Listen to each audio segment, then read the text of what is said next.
Membro desde 1967 da Igreja Metodista Wesleyana, serviu a denominação em várias esferas.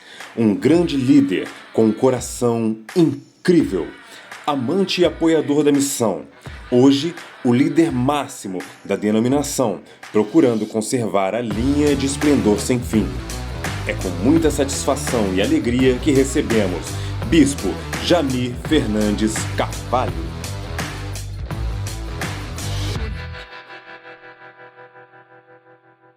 Então vamos à palavra do Senhor. Abra sua Bíblia no livro de Atos dos Apóstolos, no capítulo 13. Atos, capítulo 13. Eu quero ler com os irmãos os 3 primeiros versículos, tá bom? E o texto diz assim: E na igreja que estava em Antioquia, havia alguns profetas e doutores, a saber, Barnabé e Simeão, chamado Níger, e Lúcio, Cirineu e Manaém, que fora criado com Herodes o tetrarca e Saulo. E servindo eles ao Senhor e jejuando, disse o Espírito Santo: Apartai-me a Barnabé e a Saulo para a obra a que eu os tenho chamado. Então, jejuando e orando, e pondo sobre eles as mãos, os despediram. Amém? Eu quero iniciar essa palavra com uma pergunta, que é claro que se essa pergunta fosse feita quinta-feira, às 7 horas da noite, talvez ela teria uma resposta, mas fazendo hoje, vai ser muito fácil para os irmãos responderem. A pergunta é: qual é a principal missão da igreja? Qual é a principal missão da igreja? Quem é que sabe responder? Fazer missões, ganhar almas. Mas talvez na quinta-feira mais cedo, nós diríamos que a igreja vem para cuidar dos membros. A igreja vem para visitar os doentes, orar com eles, realizar casamentos, assistir as pessoas no momento difícil da vida, quando a enfermidade vem, quando a morte chega. Tudo isso é verdade, são funções da igreja, mas ela tem uma missão principal, ela tem uma razão de existência. A igreja não está aqui por minha causa, ela não está aqui para me servir. A igreja existe e está aqui para alcançar os perdidos. Essa é a missão principal da igreja. Se uma igreja não tem essa missão como prioridade, ela não tem razão da sua existência. Você já pensou, você chegar numa padaria e pedir pão, e o cara fala assim: não, mas aqui nós não vendemos pão. Como assim? Isso aqui é uma padaria. Mas quando fizeram essa padaria, eles tinham um prazo para cumprir, fizeram tão rápido que esqueceram de fazer o forno. Então a gente é padaria, mas não tem pão. Você vai dizer o quê? Essa padaria é um fracasso, essa padaria não devia existir. Uma igreja que a missão principal dela não é missões, não tem razão de existir.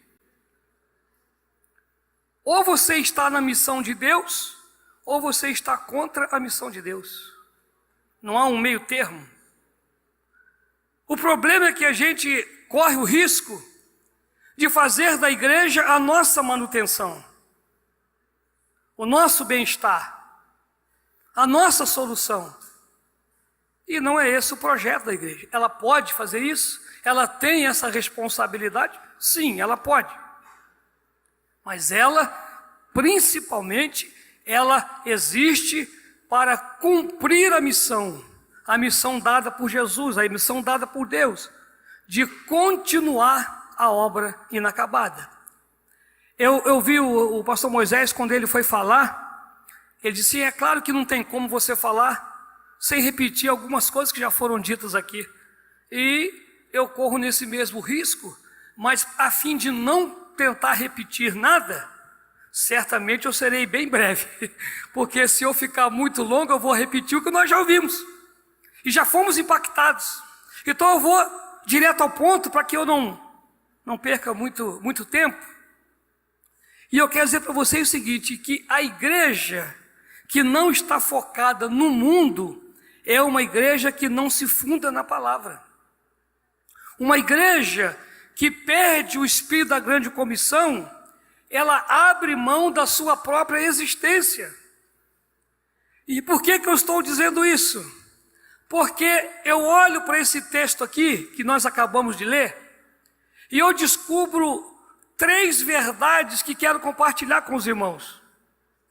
Verdades que são, de uma certa forma, já foram até ditas aqui, mas eu vou ser um pouco específico nessa questão. Por exemplo, eu olho para esse texto aqui, eu vejo 3 verdades que começam com I, 3 Is, falaram dos 3 Is aqui, mas não são os mesmos meus não, tá bom? O meu primeiro I é o seguinte: a igreja, ela é a incubadora de missões. Preste atenção, a igreja, ela é incubadora de missões, e na igreja de Antioquia, começa na igreja. Quando eu digo que ela é incubadora, qual é a função da incubadora? Manter vivo e auxiliar no desenvolvimento. Você olha para cá e tudo começa na igreja local. O texto é claro, a igreja local é onde os missionários nascem. Eles estão lá e de repente começa um movimento.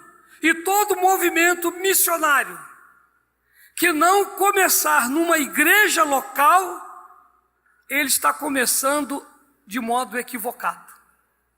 Está começando errado.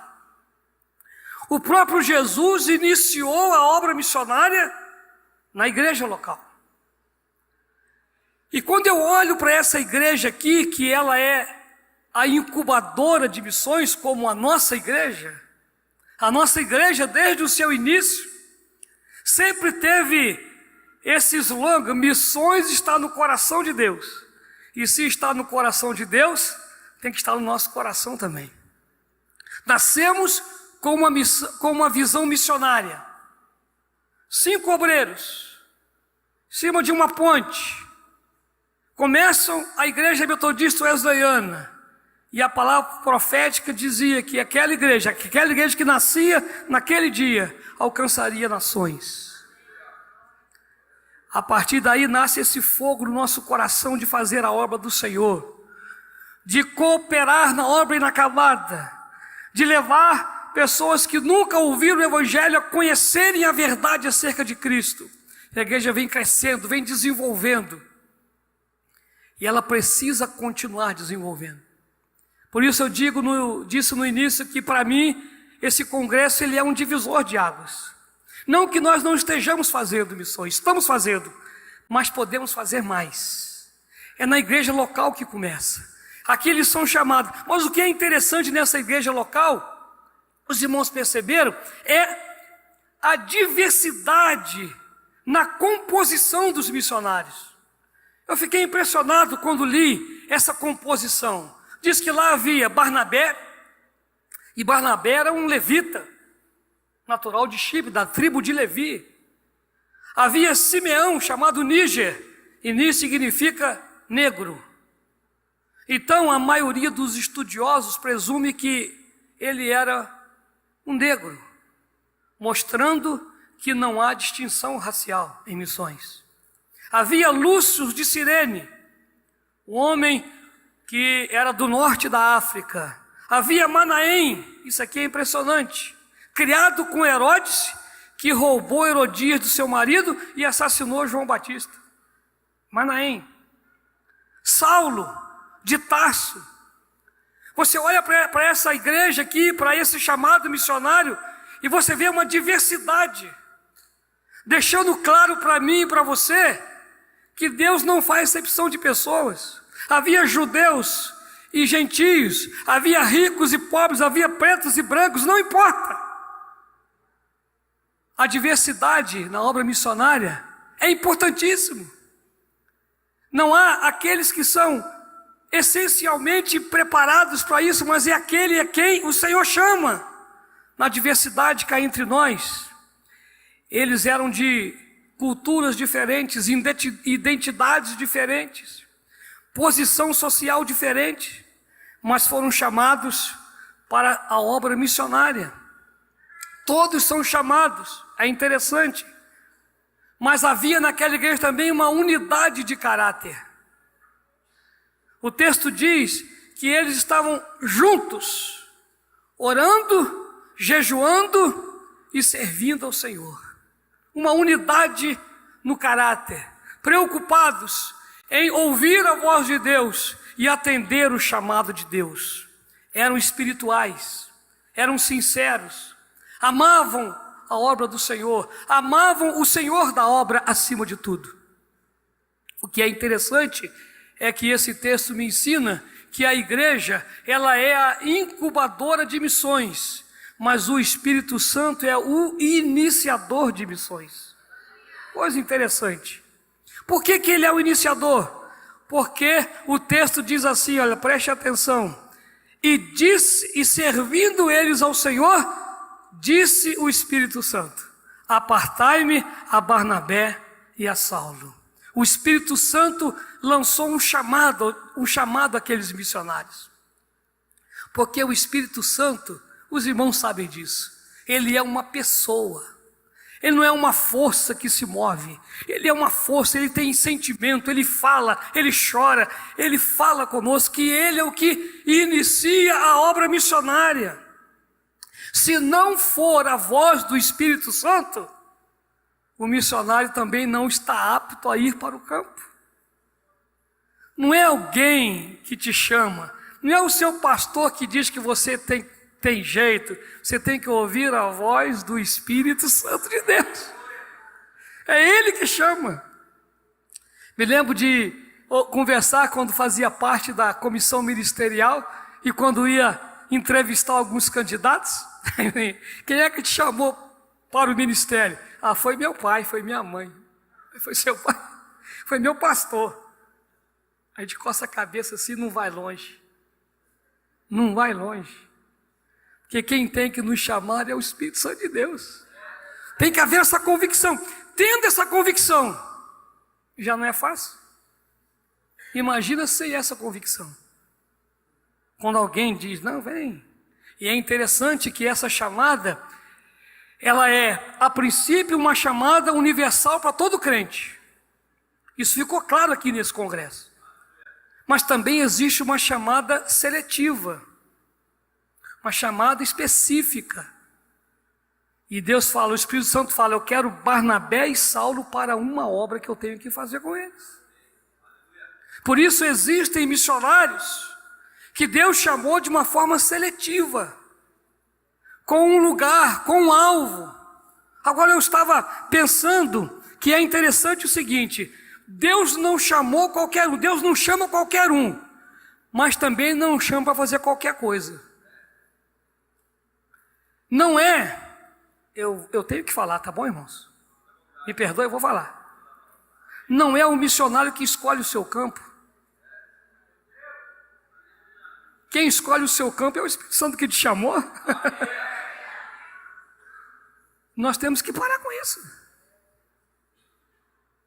Quando Deus chama, Ele tem um chamado específico. Ele tem um lugar para você. Ele conta com você naquele lugar. E Ele espera que você obedeça. Lembra da pirâmide? A base. Amar a Deus e obedecer o Senhor. Quem escolhe não é o missionário. Quem escolhe é o Deus que chama com um chamado específico o missionário. O fato de Deus ser seletivo e específico é encorajador.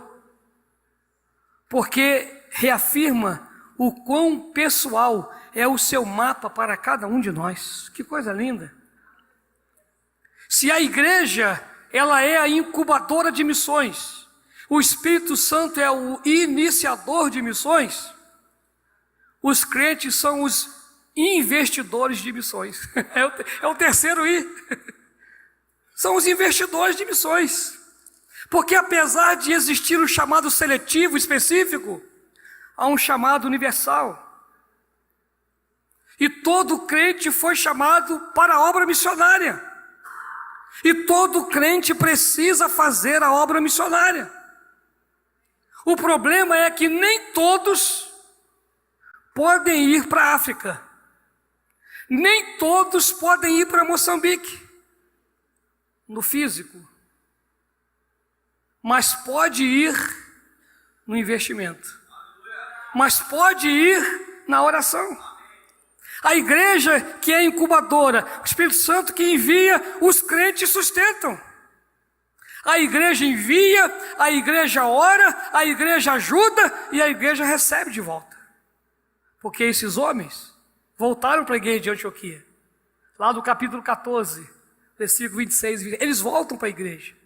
Mas eles são sustentados pela igreja. É interessante que cada crente, ele tem que ser um investidor de missões. Porque eu não posso ir no Uruguai, mas eu posso estar lá investindo na vida da Marisol. Eu não posso ir na África, em Moçambique, mas eu estou lá investindo na vida do pastor Ricardo e sua família. Você entende? Você tem que ter um missionário que diga assim: eu estou aqui, porque lá, no Brasil, na igreja tal, tem uma pessoa lá que está investindo em mim e eu estou aqui por causa dele que está lá me investindo. Eu estava aqui pensando, e eu me lembro muito bem quando o pastor Moisés assumiu a secretaria, né, cheio de desafios, e a GIF, ele dizia assim: bispo, não vai dar. Eu falei: não, calma, Moisés, vamos esperar. Não, mas não vai dar, eu já fiz a conta, não vai dar. Não, mas vamos esperar um pouquinho. Não, mas não vai dar, bispo. Não, vamos esperar um pouquinho. Está dando, claro que vai dar. Eu falei: se não der, rapaz, nós temos socorro para você. Não é fácil. Mas eu estava pensando aqui, que se aqui nós tivéssemos aqui, eu vou colocar aí, eu não sei quantos inscritos, mas 400. Vamos pensar em 400, tá bom? 400 inscritos. Desses 400 inscritos, quantos são investidores em missões? Não levanta a mão, não. Mas se os 400 forem com R$100, que parece muito, mas não é. Porque hoje R$100 vai embora à toa, não vai? Sabe quanto vai dar por mês? R$40 mil. Numa secretaria que precisa de recursos para investimento. R$40 mil faria diferença? Muita. Todo centavo importa. Mas eu estou falando para o grupo que está aqui. Então vamos olhar agora a igreja wesleyana, que está aí fazendo o seu recadastramento. Então esquece 120 mil, vamos botar 80. 80 mil pessoas dando R$100. Quanto que dá? 800 mil reais? Por aí? Não sei, talvez mais, né? Quem é bom de conta aí? 80 mil dando R$100. 800 mil. É isso? Ninguém conseguiu? Nem eu. Eu estava nessa dúvida, eu acho que é 8 milhões. Eu estava nessa dúvida. Estava sendo humilde demais. 8 milhões. O que é R$100 para investir na obra missionária? Você entende que a igreja ela é a investidora de missões? Quando você investe em missões, você está no campo missionário. Você está lá em Moçambique. Você está lá na Europa. Você está no Paquistão. Você está quando você investe, quando você contribui. Existem duas maneiras, quando eu olho para esse texto aqui, de todos estarem envolvidos em missões. Uma é investindo, a outra é orando. E eles orando e jejuando. Missões têm que fazer parte da nossa oração cotidiana. Assim como você ora todo dia para comer, ore todo dia por missões. A gente ora para comer tanto que tem hora, vou confessar um pecado aqui, pastor, que eu chego na igreja, ajoelho, obrigado pelo alimento, não vou nem comer nada, eu vou pregar. Quando eu vejo, eu já orei pelo alimento. Bom, a palavra é alimento, não está muito errado não, né? Que esse vício, no bom sentido, seja para orarmos pela obra missionária. Você tem aí, você recebeu, não sei se todos receberam aquele cartaz com todos os missionários.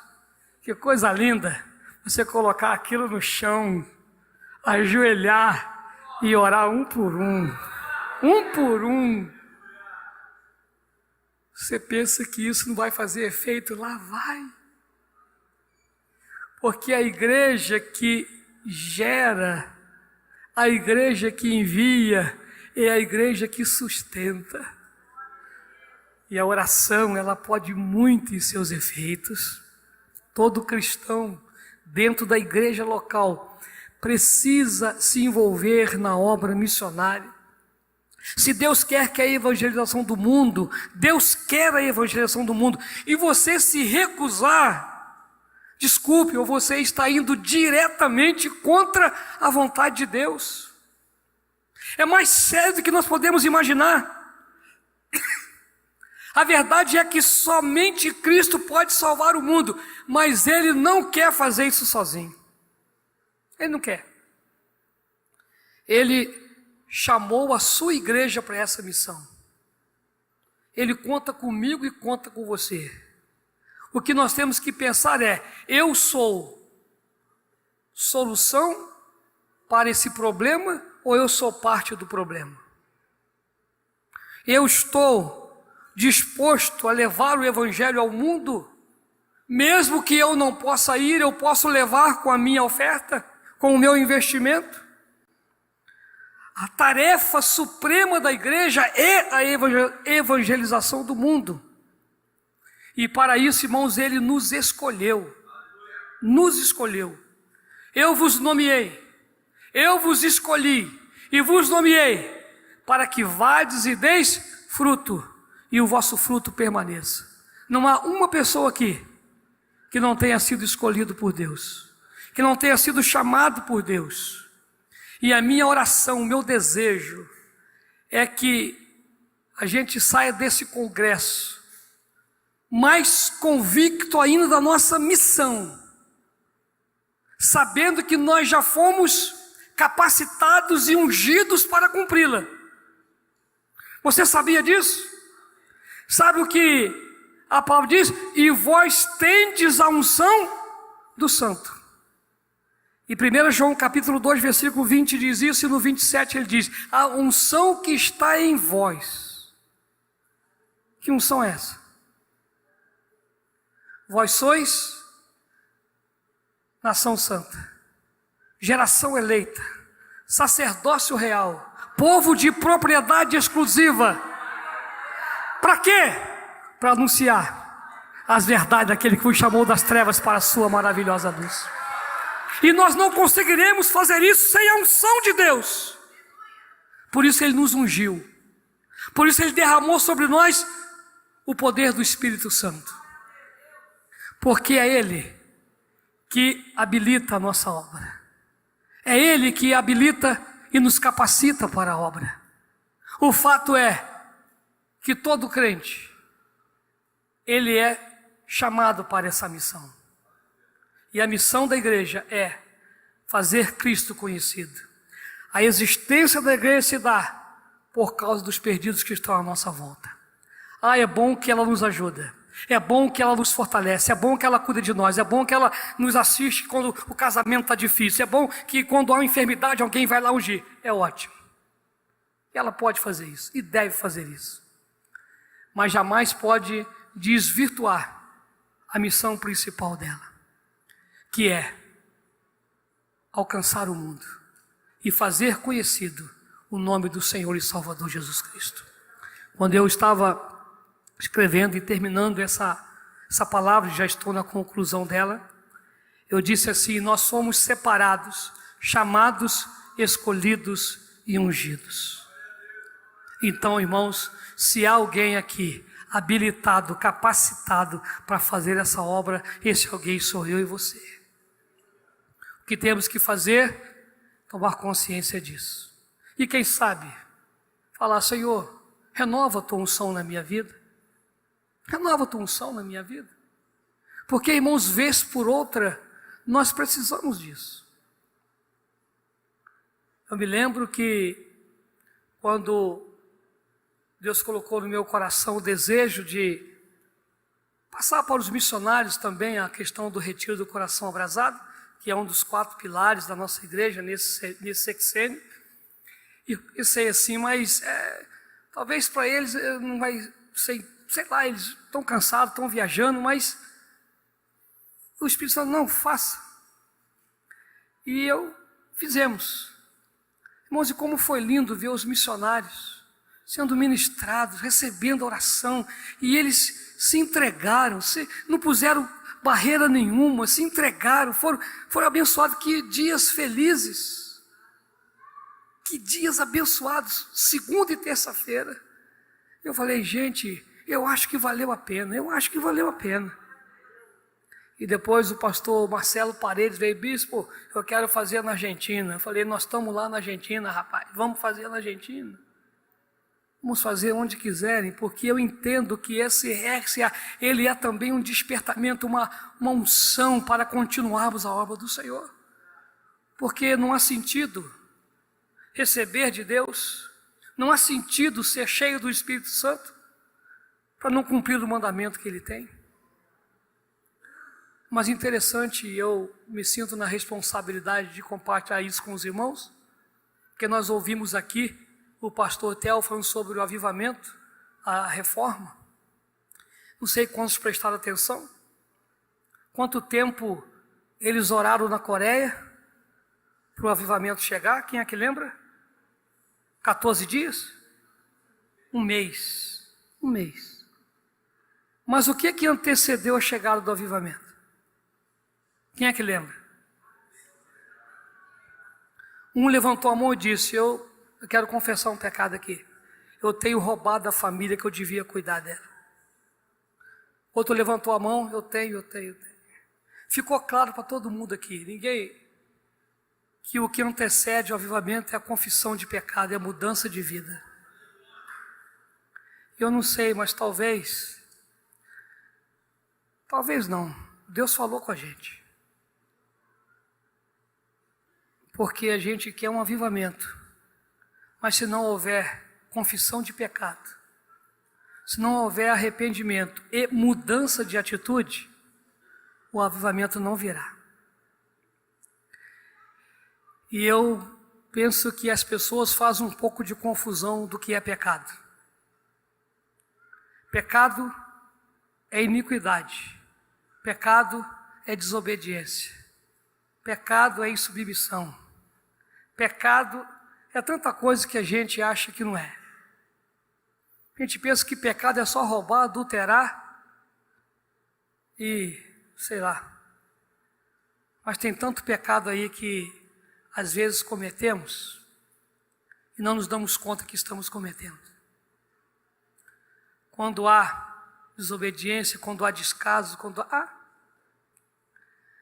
eu penso que o avivamento ele virá e ele vem, mas ele é precedido de confissão de pecado, de arrependimento e de mudança de comportamento. Eu não sei porquê, não estava escrito aqui e não deveria ser dito, pelo menos no papel. Mas algo no meu coração diz que eu devo dizer isso.